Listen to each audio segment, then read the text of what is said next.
নমস্কার বন্ধুরা, কেমন আছেন আপনারা সবাই? আশা করি ভালো আছেন। লক্ষ্মীর সাধারণ রান্নাতে আপনাদের সবাইকে স্বাগত। আমি আজকে একটা নতুন রেসিপি রান্না করব। আলু মাছের মাথা দিয়ে আলু পটলের তরকারি রান্না করব আর কি। তো আমি এখানে নিয়ে নিয়েছি আলু আর পটল একসঙ্গে কেটে নিয়েছি, আর সঙ্গে টমেটোও নিয়ে নিয়েছি, আর এখানে পেঁয়াজ বাটা নিয়ে নিয়েছি, আদা রসুন বাটা নিয়ে নিয়েছি, আর কাঁচা লঙ্কা একটা, তেজপাতা দুটো, ঘি নিয়েছি, আর এখানে আমি নিয়ে নিয়েছি বাটার মধ্যে কাজু, পোস্ত আর চারমগজ বাটা, আর এটা হচ্ছে কাঁচা জিরে, কাঁচা ধনে বাটা, আর এটা হচ্ছে অর্ধেক মাছের মাথা। আর এখানে আমি নিয়ে নিয়েছি 2 চামচ মতো টক দই, 2 থেকে 3 চামচ মতো টক দই, আর সামান্য দুধ, আর হাফ চামচ মতো চিনি, আর হলুদ গুঁড়ো, লঙ্কা গুঁড়ো, এগুলো আমি দেখাইনি, তার জন্য ক্ষমা করবেন। তো দেখতে থাকো কেমনভাবে রান্না করছি। দেখতেই পাচ্ছ কড়াটা আমি ওভেনের উপর বসিয়ে নিয়েছি, এবং কড়াতে আমি পরিমাণ মতো তেল দেব, সর্ষের তেল, এবং এই তেলটা গরম হলে তারপর মাছটা দেব। আমি এখানে যেহেতু নতুন, তো কি বলতে হবে না বলতে হবে কিছু বুঝতেই পারি না, আর একা নিজেকে সব কিছুই একাই করতে হয় নিজেকে। মোবাইল ধরা থেকে, রান্না করা থেকে, এডিট করা থেকে সব কিছু নিজেকেই একাই করতে হয়, তাই কিছু ভুল হলে বা খারাপ লাগলে ক্ষমা করবেন আর কি। তেলটা গরম হয়ে গেছে, এরপরেতে আমি মাছটা দেবো, মাছের মাথাটা দেবো। আমি এখানে একটা মানে হাফ মাথা ব্যবহার করেছি, মাছের মাথাটা। আপনারা চাইলে আরেকটা অর্ধেক মাছও দিতে পারেন, বা গোটা মাছও, গোটা মাছের মাথাও দিতে পারেন একটা।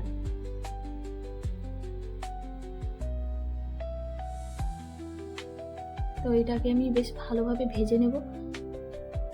দেখতেই পাচ্ছ মাছটা বেশ ভালোভাবে ভেজে নিয়েছি মুচমুচে করে। এটাকে আমি তুলে নেব। এই তেলে আমি পটল আলুটাকেও ভেজে নেব। তো দেখতেই পাচ্ছ পটল আলুটা দিয়ে দিয়েছি।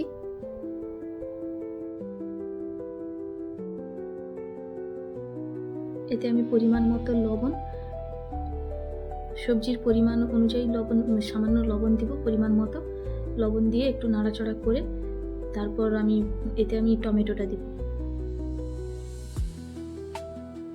টমেটোটা দেওয়ার কারণ হচ্ছে আমি টমেটোটা বাটিনি আর কি, তাই এতে দিয়ে সেদ্ধ করে আমি তারপর মশলাতে দেবো। এই যে দেখো আমি টমেটোটা দিয়ে দিয়েছি, এরপরেতে আমি ঢাকা দিয়ে সেদ্ধ করে নেব বেশ সবগুলো। এরপর দেখতে পাচ্ছ আমি যে বেটে রাখা ধনে বাটা আর জিরে বাটা যে বেটে যে রেখেছিলাম, কাঁচা ধনে আর কাঁচা জিরে, এতে আমি পরিমাণ মতো হলুদ গুঁড়ো আর পরিমাণ মতো লঙ্কা গুঁড়ো,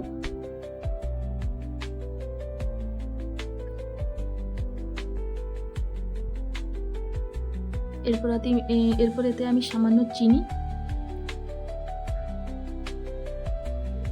আর একটুখানি তেল দিয়ে তারপর সামান্য জল দিয়ে এটাকে মিশ্রণটাকে বেশ ভালোভাবে মেখে নেব, মানে ভালোভাবে মাখিয়ে নেব আর কি।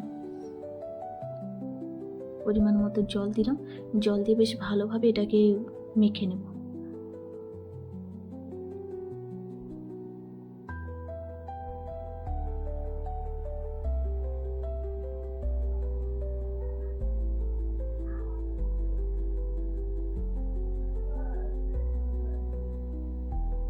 এতে আমি আরেক মানে একটুখানি লবণ দেবো আর কি। লবণটা দিতে ভুলে গেছিলাম, তাই শেষে লবণটা একটুখানি মানে সামান্য লবণ দিয়ে আবার একটু ঘেঁটে নিলাম, মানে ইয়ে করে নিলাম, মিশ্রণটা মাখিয়ে নিলাম। এবার দেখব এটা কতদূর হয়েছে। দেখতেই পাচ্ছ পটল আলুটা আমার প্রায় ভাজা হয়ে গেছে। তার আগে আমি টমেটোটা তুলে রেখেছিলাম, এরপরে এই ভাজা পটল আলুগুলোকে তুলে নেব।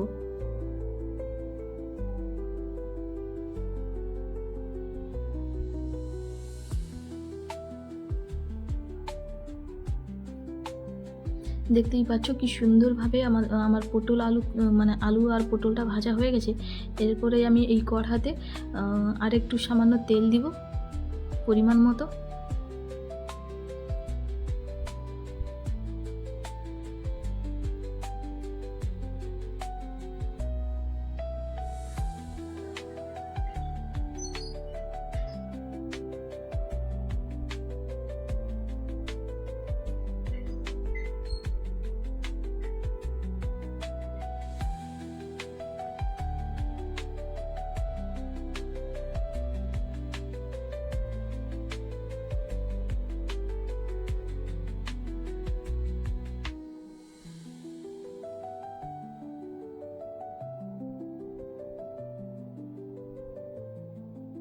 তেলটা আমার এখানে গরম হয়ে গেছে, একটুখানি অতিরিক্ত গরম হয়ে গেছে। এতে আমি এলাচ, তেজপাতা আর এলাচ লবঙ্গ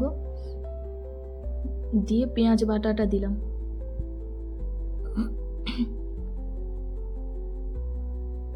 এই পেঁয়াজ বাটাটা দিয়ে বেশ ভালোভাবে পেঁয়াজটাকে মানে কষিয়ে নেবো আর কি।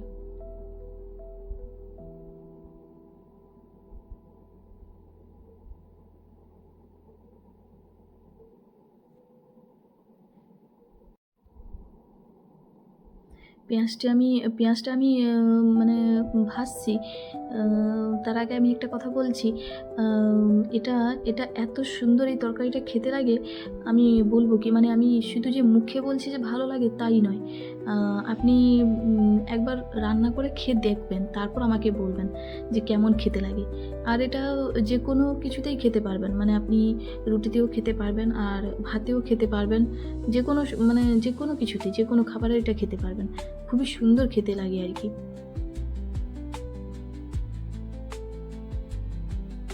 তো এখানে আমার পেঁয়াজটা প্রায় হয়ে এসছে। তার আগেই দেখতে পাচ্ছিলে টমেটোটা, এই যে টমেটোটা পাশে রাখা আছে, এটাকে আমি এটা সেদ্ধ হয়ে গেছে, আর কিছুটা সেদ্ধ হয়েছে আর কিছুটা সেদ্ধ হয়নি। এটাকে আমি বেশ ভালোভাবে চামচ দিয়ে ঘেঁটে নেবো আর কি।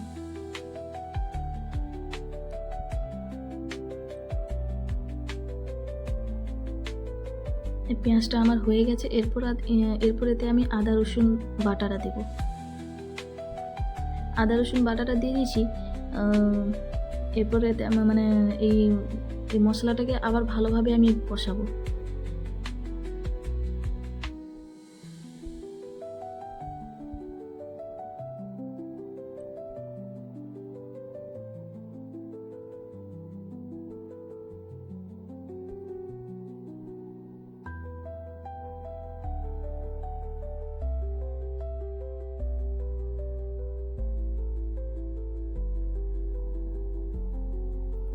দেখতেই পাচ্ছ আমি আদা রসুন আর পেঁয়াজটাকে বেশ ভালোভাবে কষিয়ে নিচ্ছি।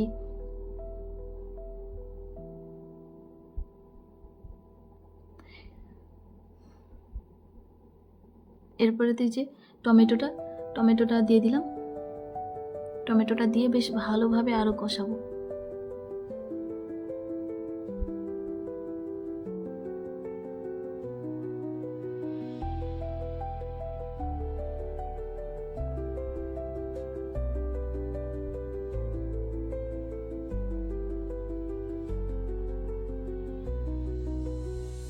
মশলাটা আমার কষানো হয়ে গেছে।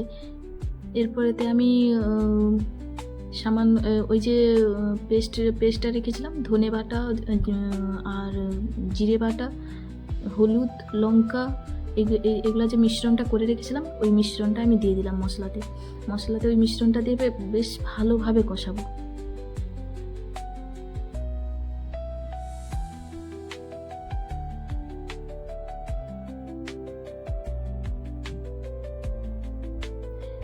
মশলাটা বেশ ভালোভাবে কষানো হয়ে গেছে।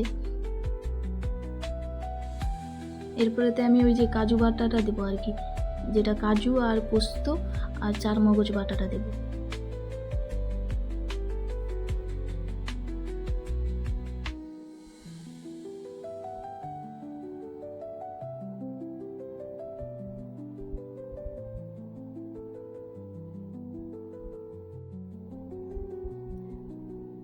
এরপরেতে আমি সামান্য জল দেবো আর কি।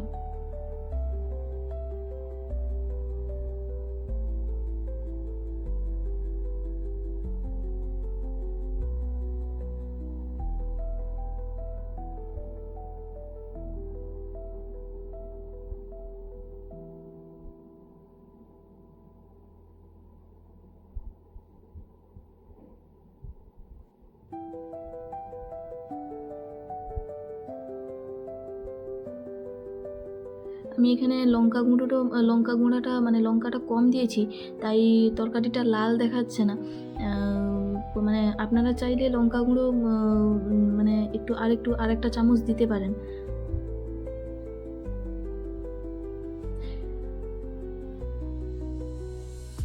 এরপর এতে আমি ওই যে দুধ আর দইটা দিয়ে দিব। দুধ আর দইটা দিয়ে বেশ ভালোভাবে আর একটু কষাবো।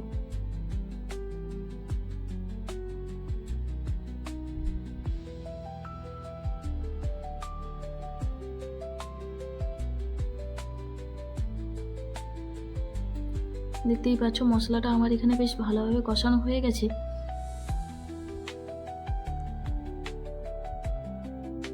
এরপর আমি এতে ওই পটল, আলু আর মাছের মাথাটা ওটা দিয়ে দিব। ওটা দিয়ে বেশ ভালোভাবে আরও বেশ ভালোভাবে কষাবো।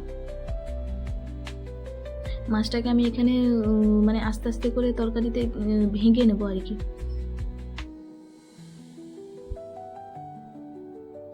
এটা মাছটা আমি তরকারিটা কষাতেই ভাঙবো।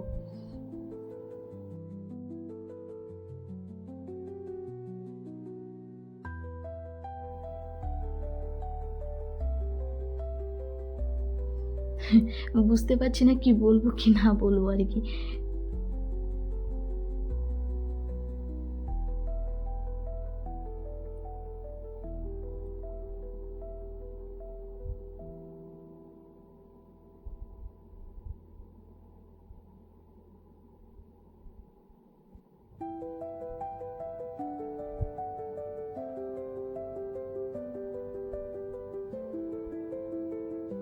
দেখতেই পাচ্ছ আমার এখানে বেশ তরকারিটা বেশ ভালোভাবে আমি কষিয়ে নিয়েছি। পটল আলুটা বেশ ভালোভাবে কষিয়ে নিয়েছি এবং মাছের মাথাটাও বেশ ভালোভাবে ভেঙে দিয়েছি আর কি। এরপর আমি এতে পরিমাণ মতো জল দিয়ে দিব।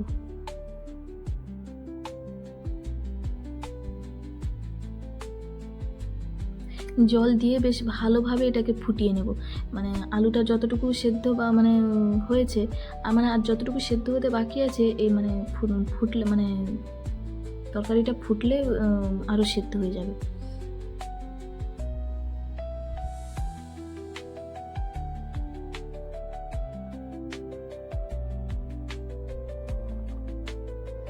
দেখতেই পাচ্ছ তরকারিটা বেশ ভালোভাবে ফুটে গেছে। এরপর আমি এতে 1 চামচ ঘি দিয়ে দিলাম।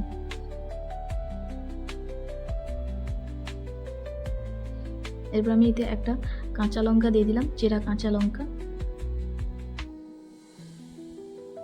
এগুলো সব কিছু দিয়ে একটু ঘেঁটে তরকারিটা একটু নাড়াচাড়া করে তারপর আমার তরকারিটা প্রায় হয়ে গেছে, প্রায় পুরো হয়ে গেছে আর কি। এরপর আমি গ্যাসটা ওভেনটা বন্ধ করে দেব।